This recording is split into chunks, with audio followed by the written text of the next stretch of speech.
A regra de 3 é um procedimento prático, né, para resolver problemas que envolvam 4 valores, dos quais nós conhecemos 3.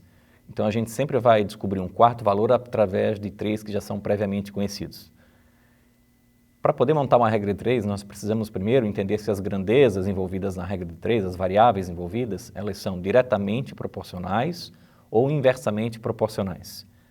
As grandezas chamadas de diretamente proporcionais são aquelas que variam na mesma razão, ou seja, quando uma grandeza aumenta, a outra aumenta na mesma razão.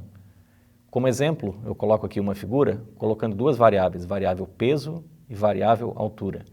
Vamos imaginar que aqui nós temos um plano cartesiano, onde no eixo horizontal eu coloco a variável peso e no eixo vertical eu coloco a variável altura.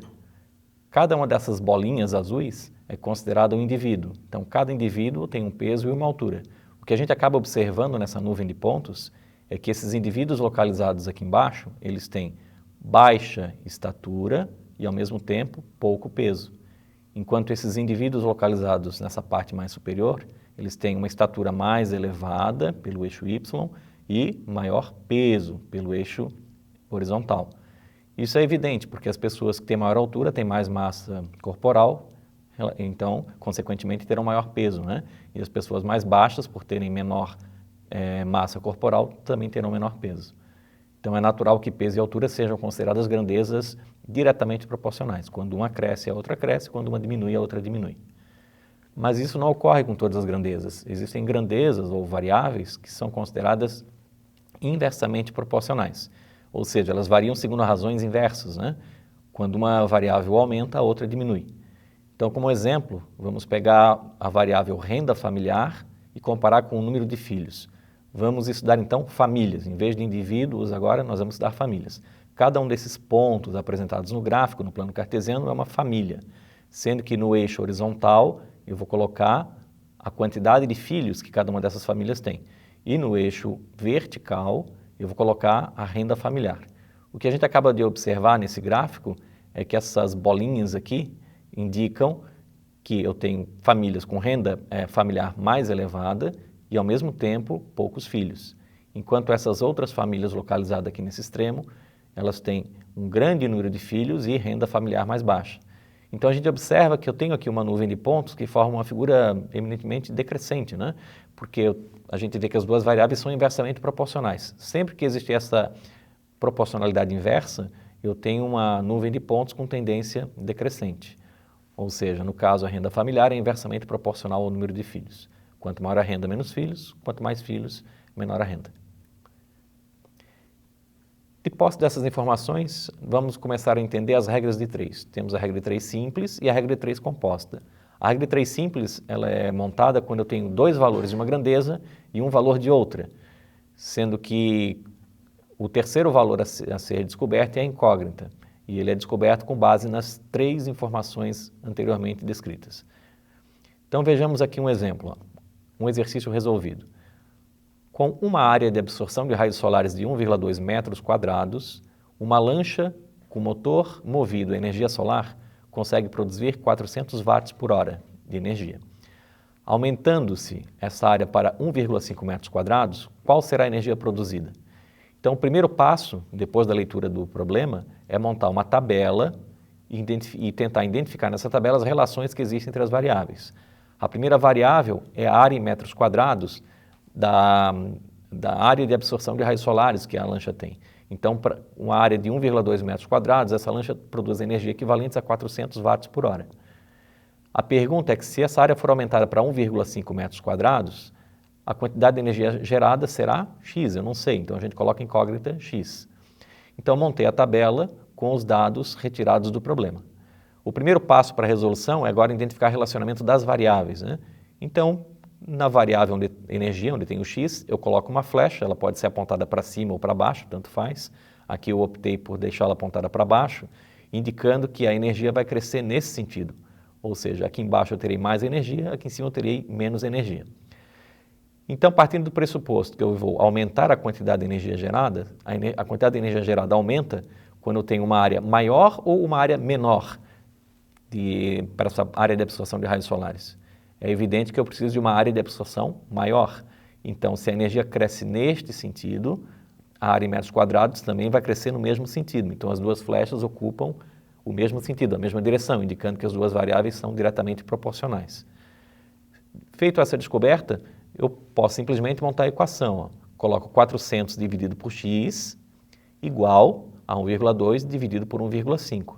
Como as duas flechas estão na mesma direção, eu não faço a inversão das frações nem de um lado nem do outro. Agora é só isolar o x, né?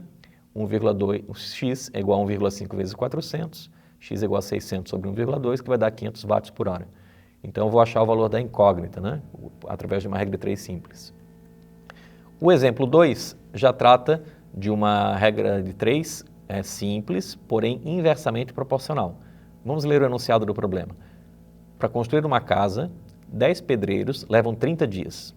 Se passarmos a contar com 15 pedreiros, em quantos dias a casa ficará pronta?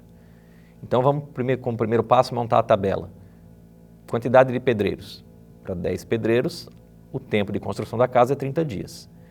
Se eu passar a contar com 15 pedreiros, o tempo de construção da casa será x. Então, na variável tempo, onde tem o x, eu vou colocar uma flecha para cima ou para baixo, tanto faz. Vou escolher botar para cima agora. Se eu coloquei a flecha para cima, indica que na parte de cima eu terei mais dias e na parte de baixo menos dias. Então, se a quantidade de dias cresce neste sentido, a quantidade de pedreiros para construir a casa vai crescer no sentido inverso ou vai crescer no mesmo sentido? Se a gente observar que em menos dias eu vou precisar de mais pedreiros, né? Então, a quantidade de pedreiros cresce no sentido inverso. Não haveria sentido eu aumentar o número de dias de construção da casa e reduzir o número de pedreiros, né? Então, a solução seria 30 sobre x é igual a... Agora, em vez de colocar 10 sobre 15, eu vou ter que inverter a fração. Eu vou colocar 15 sobre 10, porque as setas são inversamente proporcionais. Eu tenho que colocar as setas agora na mesma direção. Se eu jogar essa seta para cima, o 15 vai para cima e o 10 vai para baixo. Então, 30 sobre x é igual a 15 sobre 10. Resolvendo 15x é igual a 10 vezes 30.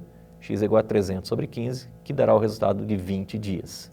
Então, já sei que 15 pedreiros constroem a casa em 20 dias. Para fazer a regra de 3 composta, o procedimento de cálculo é bastante semelhante, só que nesse caso eu vou ter 3 ou mais grandezas relacionadas entre si. Então, o primeiro exemplo mostra um caso onde 8 horas, 20 caminhões descarregam 160 metros cúbicos de areia. Em 5 horas, quantos caminhões serão necessários para descarregar 125 metros cúbicos? Então, o primeiro passo é montar a tabela, colocando as variáveis, quantidade de areia descarregada em metros cúbicos, né? Então, o problema fala que foram descarregados 160 metros cúbicos em 8 horas por 20 caminhões. E aí ele pergunta quantos caminhões, x, serão necessários para que em 5 horas sejam descarregados 120 metros cúbicos de areia. Então, o primeiro passo é botar a flecha onde tem o x, né, a variável x, posso colocar para cima ou para baixo, optei por colocá-la para cima. Então, eu indico aqui, o número de caminhões está crescendo neste sentido. Então, aqui em cima eu teria mais caminhões, aqui embaixo menos caminhões.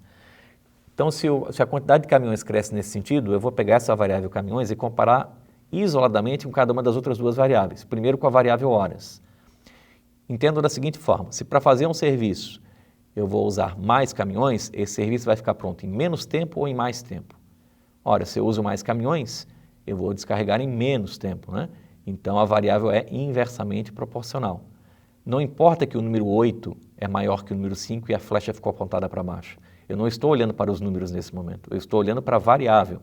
Se a variável caminhão cresce nesse sentido, a variável horas cresce no sentido oposto. Então, se eu tenho menos caminhões, eu vou precisar de mais horas de serviço. Se eu tenho mais caminhões, eu vou precisar de menos horas de serviço. Agora eu vou comparar a variável caminhões com a variável areia em metros cúbicos. Se eu tenho mais caminhões, eu vou conseguir transportar mais areia ou menos areia? Mais areia, evidente. Se eu tenho menos caminhões, eu vou transportar menos areia. Então, as duas variáveis são diretamente proporcional. A variável caminhão e a variável areia é diretamente proporcional. Já a variável caminhão em relação à hora são inversamente proporcionais. Então, agora eu monto a equação. Ó. 20 sobre x é igual... Aqui, em vez de colocar 8 sobre 5, eu vou colocar 5 sobre 8, para poder inverter as setas. Vezes 160 sobre 125.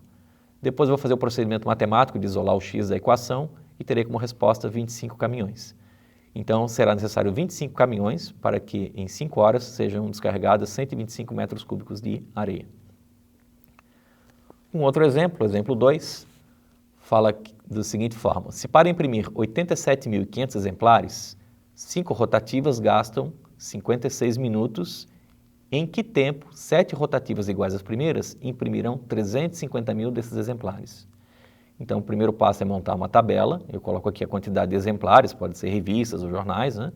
87.500 revistas, por exemplo, serão feitas por 5 rotativas em 56 minutos. Aí se pergunta no problema, quanto tempo levará para ser feito 350 mil revistas se forem utilizadas 7 rotativas? Então, o primeiro passo, como eu passei para vocês, é pegar a variável onde tem o x, a variável tempo, e colocar uma flecha. Ou para cima ou para baixo, você escolhe. Eu optei aqui em colocar a seta apontada para baixo. Se eu apontei ela para baixo, eu estou indicando que o tempo cresce neste sentido. Aqui em cima eu teria um menor tempo, embaixo um maior tempo. Então, se o tempo cresce nesse sentido, o que acontece com a quantidade de rotativas? Vamos imaginar da seguinte forma.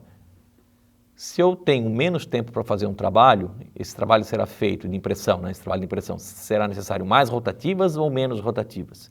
Se eu tenho pouco tempo, eu preciso de mais rotativas. E se eu tenho mais tempo, eu preciso de menos rotativas. Então, as duas flechas são inversamente proporcionais. Novamente, eu repito, não importa que o número 5 aqui em cima é menor que o número 7. Eu não olho para os números, eu olho para a variável.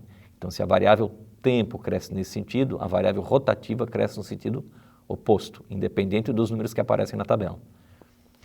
Depois eu comparo a variável tempo com a variável exemplares, quantidade de revistas impressas. Se eu tenho menos tempo, eu imprimo menos revistas. Se eu tenho mais tempo, eu consigo imprimir mais revistas. Então, as duas variáveis são diretamente proporcionais, as duas flechas ficam na mesma direção. Feito isso, eu vou montar a equação. Então, 56 sobre x, onde está a incógnita, é igual. Aqui eu vou ter que inverter, né? Passar o 5 para baixo, o 7 para cima, porque a flecha está invertida. Então, fica 7 quintos vezes 87.500 dividido por 350 mil. Resolvendo e isolando o x, daria como resposta 160 minutos. Como 160 minutos equivale a 2 horas e 40 minutos, eu posso simplificar a resposta dizendo que o tempo de execução de 350 mil revistas por 7 rotativas será de 2 horas e 40 minutos. O exemplo 3 fala que 15 operários trabalhando 9 horas por dia construíram 36 metros de muro em 16 dias. Em quanto tempo 18 operários farão 60 metros do mesmo muro trabalhando 8 horas por dia? Então, monto aqui a matriz, colocando as variáveis operários, jornada diária de horas de trabalho por dia, o comprimento do muro que foi construído e o número de dias, né? Então, o enunciado fala que em 16 dias constrói 36 metros do muro na jornada de 9 horas por dia por 15 operários. Aí se pergunta quantos dias levarão para ser construído por 18 operários trabalhando 8 horas por dia, 60 metros desse mesmo muro. Bom, então a gente começa pegando a variável dias, coloco a flecha aqui para cima, optei por colocá-la para cima, e compara a variável dias com a primeira variável, que é a variável comprimento. Se eu aumentar a quantidade de dias, eu consigo construir um comprimento de muro maior ou menor? Maior. Então, se eu tenho mais dias, o muro ficará mais comprido, né? Eu tenho mais tempo para construir o muro. Então, anda na mesma direção. Se eu comparar a variável dias com a variável jornada de trabalho diário, eu sei que se eu tenho mais dias para fazer um trabalho, a jornada de trabalho pode ficar mais curta. Se eu tenho menos dias para fazer um trabalho de construção, eu vou precisar de uma jornada de trabalho com mais dias. Então, a seta será inversa ao número de dias. Então, novamente, repito, não importa que o número 9 é maior que o número 8, a seta fica apontada para baixo porque eu analiso a variável, não os números que estão na tabela. E a última comparação é a variável dias com a variável operários. Se eu tenho mais dias para fazer um serviço, eu preciso de mais operários ou de menos operários? Se eu tenho mais dias para fazer um serviço, eu preciso de menos operários. Se eu tenho menos dias, eu vou precisar ao contrário, mais operários. Então, as duas variáveis são inversamente proporcionais. A seta de operários vai para baixo. Agora, eu monto a equação para terminar o problema. 16 sobre x é igual a 36 sobre 60, diretamente proporcional, não muda a ordem, vezes, agora que eu inverto, né, 8 sobre 9, porque as flechas estão invertidas, vezes 18 sobre 15, inverto também porque a flecha está para baixo. Resolvendo o valor de x na equação, terei como resposta 25 dias. Então, em 25 dias, 18 operários trabalhando 8 horas por dia conseguirão construir 60 metros de comprimento desse muro. Então, tentei mostrar para vocês as regras de 3, né? E exemplos da regra 3 simples e composta. Espero que tenham um bom aprendizagem. Bons estudos.